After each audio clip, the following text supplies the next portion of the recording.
Sebagai rakyat biasa aja nih yang nggak gimana-gimana, tiduran mulu gitu kerjanya, rakyat sipil biasa, bisa nggak sih apa yang kita lakukan ya Mas biar kita tuh berkontribusi biar mencegah resesi 2023 ini? Oke, salah satu cara yang paling penting kalau kita ingin mencegah resesi adalah hidup bukan tentang membeli melulu. Apa tuh? Kita selalu yang ada di pikiran kita adalah kita mulai kerja umur 20, 23 gitu ya. Yang ada di pikiran kita adalah beli. Uang itu cuma angka. Dan angka itu nggak pernah ada batasnya. Kalau kita selalu mengejar kebahagiaan hanya dari uang, sampai kapanpun kamu nggak akan pernah bahagia. Bener. Guys, ini jual ya guys ya. Aku lebih butuh uang. Kalau butuh jasa freelance.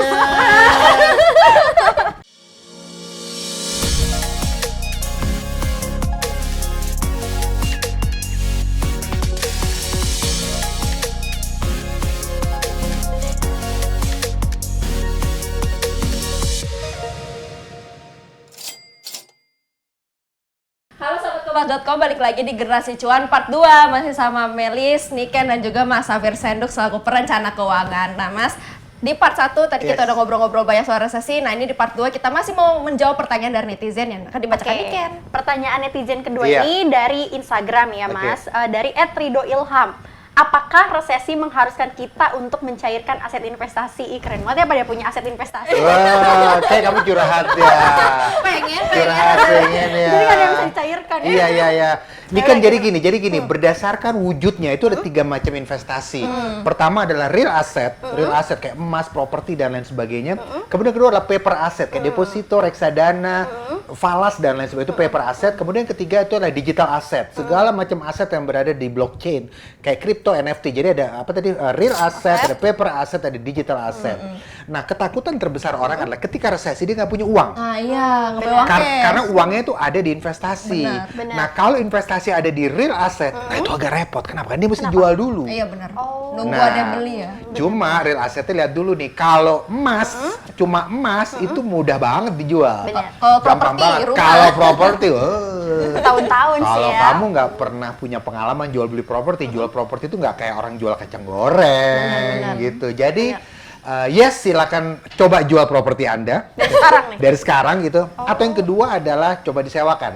Iya, itu benar. Coba disewakan ya. Jadi silakan jual kalau misalnya atau sewakan kalau misalnya dia ada kita takut kemungkinan nggak ada uangnya. Atau alternatif lain adalah kalau resesi, salah satu cara supaya kita tidak perlu mencairkan uang kita adalah digadaikan. Ketika kita gadaikan, kita akan dapat pinjaman sekitar 70-80%-nya. Kemudian dari situ, nanti kalau kita udah punya uang lagi, kita bisa tebus yang kita gadaikan itu. Dan itu tidak hanya itu, bahkan aset kripto pun bisa kita gadaikan.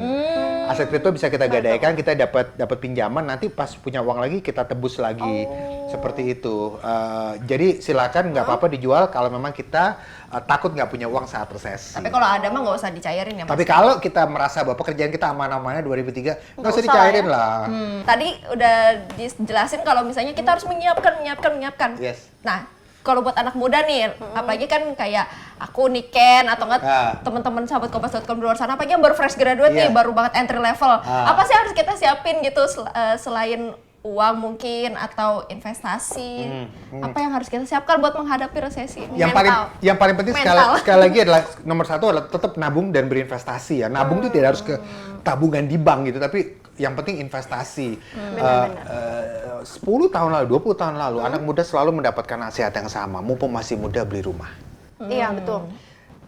Aku respect terhadap saran itu, tapi menurutku di tahun seperti ini, aku lebih khawatir kalian tidak punya investasi dibanding kalian nggak punya rumah. Rumah kalian bisa sewa.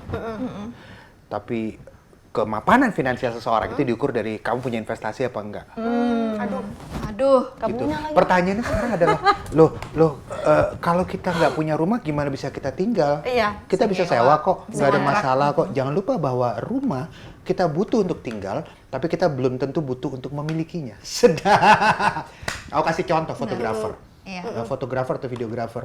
Dia bisa punya alternatif sewa. Kalau dia beli, kalau dia beli it's okay, tapi takutnya 2-3 tahun mendatang dia akan dapat project yang mungkin membutuhkan spek kamera yang lebih baru. Iya. Tapi dia udah terlanjur beli yang lama. Apalagi kalau fotografer atau videografer itu body kamera itu dimaksimalkan sedemikian rupa sehingga itu bisa jadi jatuh berkali-kali. Mending sewa aja, dia bayar lebih murah. Jangan lupa 2023 takutnya resesi, hemat uang kita dengan cara sewa. Apapun yang bisa disewa, sewa saja. Tingkatkan tabungan dan investasinya. Cuma kebiasaan orang Indonesia adalah apa-apa beli. Benar. Punya duit, beli. Belilah. Ada duit lebih, beli mobil. Ada duit lebih, beli ini, beli itu. Ada duit lebih tiap hari. Paling beli dan ya. dia selalu gelisah.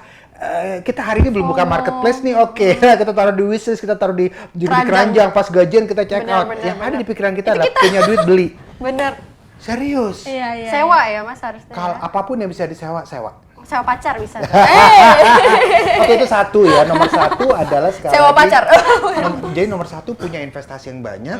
Nomor dua, apapun yang bisa sewa kita sewa saja dibanding beli. Tidak semua hal harus kamu beli. Kemudian ketiga itu adalah kamu harus belajar lebih banyak lagi.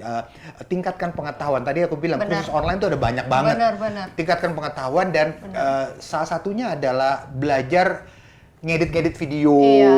Oh iya benar. Gitu Udah belajar ya. nih kita berdua. Kita mungkin tidak harus jadi profesional di situ. Iya, benar. Tapi dengan kita ngedit video, misalnya belajar ngedit video, kamu punya bisnis apapun, kamu bisa branding dengan lebih mudah. Belajar copywriting. Belajar copywriting, itu penting banget. Digital Aku ingat banget masalah copywriting. Aku kebetulan nulis buku tentang bagaimana ngelola keuangan. Copywriting pertama yang aku rasain adalah dulu, daripada aku bikin buku judulnya Mengelola Keuangan Keluarga, isi bukunya sih tentang mengelola keuangan gitu, tapi mungkin yang beli dikit. Lebih baik judulnya aku ganti. Judulnya misalnya, siapa bilang jadi karyawan nggak bisa kaya? Oh iya, itu lebih menarik sih. Isi bukunya sama-sama tentang mengelola keuangan. Tapi kalau judulnya adalah siapa bilang jadi karyawan nggak bisa kaya, orang beli. Dibanding kalau judulnya mengelola keuangan keluarga. Iya. Tadi juga pas kita di perjalanan ada salah satu videografer kita Maya nanya, kalau lagi resesi gitu kita harusnya investasi apa dong? Ini pertanyaan bagus ya. Tuh, Maya pertanyaan bagus. Oke, investasi apapun tetap harus dilakukan dan aku tetap merasa bahwa saham di pasar modal adalah investasi yang paling bisa dipelajari oleh semua orang, mudah dipelajari oleh semua orang. Aku tahu ada investasi kripto segala macam, aku juga punya. Tapi untuk mereka yang baru belajar segala macam, saham di pasar modal adalah yang paling oke. Fokusnya bukan trading yang penting. Investasi ya. Pelajari bidang-bidangnya gitu ya. Betul. Nanti kalau kalian punya uang lebih segala macam silakan mau ke kripto dan lain sebagainya, oke, nggak apa-apa. Tapi saham di pasar modal yang paling oke dan sekarang enak banget Melis. Kenapa? Karena kamu bisa masuk saham dengan angka yang sangat murah sekali. Beda banget 10 tahun lalu kamu harus buka rekening di perusahaan sekuritas mahal banget. Harus dateng gitu. Sekarang cepet banget. Sekarang 100.000 aja udah bisa ya Mas. Sekarang 100.000 udah bisa. Mas, tadi kembali lagi ke resesi ya. Sebagai rakyat biasa aja nih yang gak gimana-gimana, tiduran mulu, kerjanya. Rakyat sipil biasa, bisa nggak sih apa yang kita lakukan ya Mas biar kita tuh berkontribusi biar mencegah resesi 2023 ini? Oke, salah satu cara yang paling penting kalau kita ingin mencegah resesi adalah kita tidak bisa menyalahkan orang lain, tapi yang bisa kita lakukan adalah belajar hidup cermat. Dalam tanda bahasa Inggris itu frugal living. Maksudnya gimana? Apa itu frugal living? Jadi frugal living itu seringkali disalahpahami sebagai hidup irit. No, hidup cermat. Cermat itu artinya kita mengeluarkan uang selalu dengan penuh perhitungan, tapi bukan berarti jadi pelit. Sebagai contoh, kamu kerjanya misalnya di daerah Palmerah, di Jakarta nih ya, daerah Palmerah. Rumah kamu di Ciputat. Kalau kamu jalan kaki dari Ciputat ke Palmerah, itu nggak bener juga. Hari udah nyampe itu. Kamu hemat, yes hemat, tapi nggak bener juga gitu. Dan bukan itu yang aku sarankan, tapi kamu memilih dengan baik kendaraan apa yang kamu naiki. Perlu nggak sih beli kendaraan sendiri? Ataukah areanya apakah mudah dengan kendaraan? Kalau gampang dengan kendaraan umum, naik kendaraan umum aja. Bener.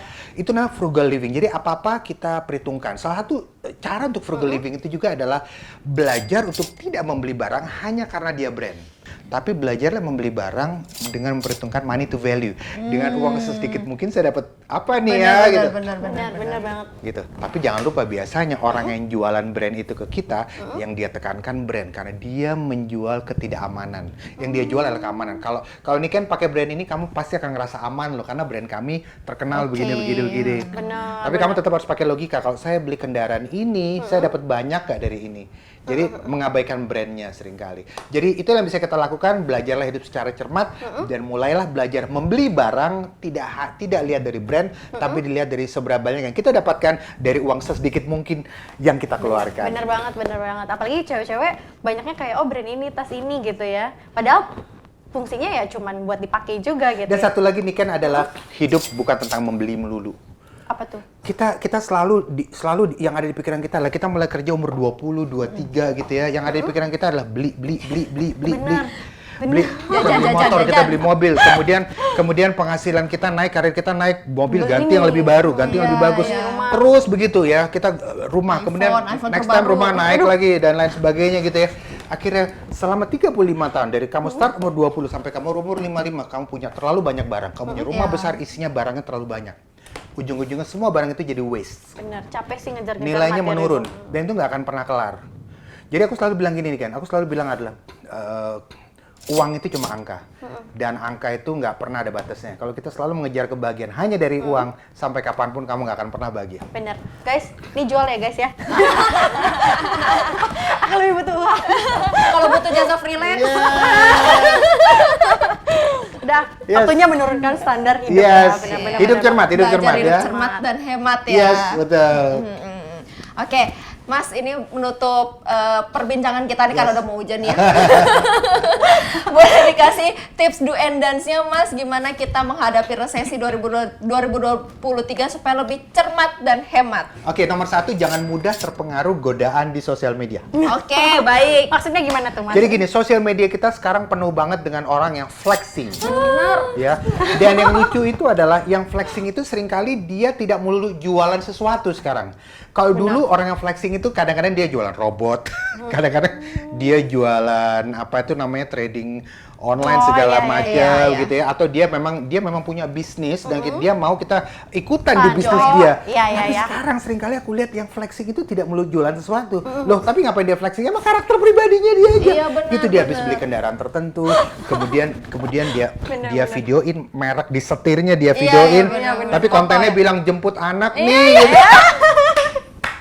Seperti itu ya, gitu ya. Benar-benar. Jangan mudah terpengaruh sama flexing. Karena apa? Karena hidup di bisa saja rumput tetangga lebih hijau, tapi kita nggak tahu. Bisa aja rumput dia plastik, rumput kita asli. Benar banget. Bener. Nabung yang banyak, Ya, siap. kamu harus nabung yang banyak, invest yang banyak gitu, dan tingkatkan pengetahuan kamu terhadap investasi dan jangan lupa hidup cermat. Hidup cermat. Hidup cermat itu yang bisa kita lakukan. Bener. Nabung, tingkatkan investasi, hidup cermat, nonton Generasi Cuan. Benar banget. Ada lagi, Mas? Sudah? Itu aja, mudah-mudahan Oke, cukup. itu aja. Siap. Makasih banyak, Mas Terima Safir ya. kasih. Makasih banyak, Mas Manfaatnya Safir. untuk Seru kita banget. menghadapi resesi 2023 dicatat ya. Bukan yang bermaksud untuk menakut-nakuti ya, Betul. tapi disiapkan dari sekarang, alangkah baiknya. Makasih banyak, Mas Safir Makasih Senduk. banyak. Dan juga Mas sudah Safir. menyiapkan Yes. makasih buat kita. Sehat dan sukses selalu ya, Mas. Terima kasih. Oke, itu dia Generasi Cuan pada hari ini bareng Melis, Niken, dan Mas Safir Senduk. Terus saksikan Generasi Cuan di YouTube channel kompas.com, cari di playlist Generasi Cuan. Kita juga punya YouTube channel baru namanya Generasi Cuan, jangan lupa di-subscribe ya. Pastikan kamu jadi generasi yang pandai melihat peluang. Sampai jumpa.